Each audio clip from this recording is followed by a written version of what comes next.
জিয়া রাহুলের ঘরে divorce paper রেখে দেয় যাতে রাহুল আর রাহির সম্পর্কটা ভেঙে যায়। ওদিকে রাহুল আর রাহি তার বাড়িতে আসে আর তাদেরকে দেখে বাড়ির সবাই খুশি হয়ে যায়।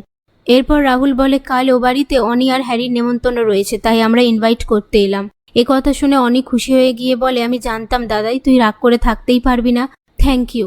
রাহুল বলে, থ্যাংক ইউ আমাকে নয়, রাহিকে দে, কারণ ওই সবাইকে রাজি করিয়েছে। তোরা কাল সময় মতন চলে যাস।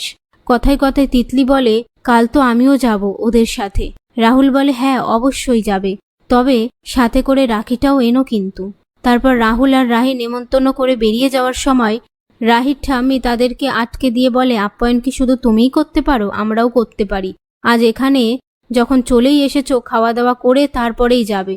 রাত্রিবেলা তিতলি যে প্ল্যানটা রাহি আর রাহুলকে আলাদা করার জন্য করেছে, সেই প্ল্যানটা ফোন করে জিয়াকে বলে।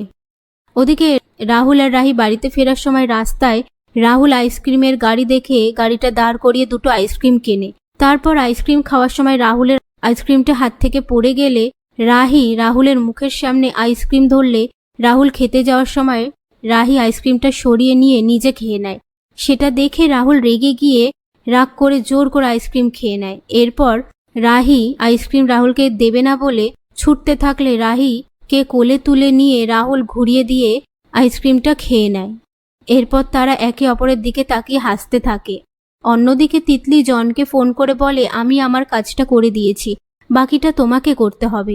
জন বলে, কাজ হয়ে যাবে। এই বলে ফোনটা রেখে দেওয়ার পর তিতলি নিজে নিজেই বলতে থাকে, তুই এবার দেখ দিদিভাই, তোর আর রাহুলের সম্পর্কটা ঠিক কতদিন টেকে।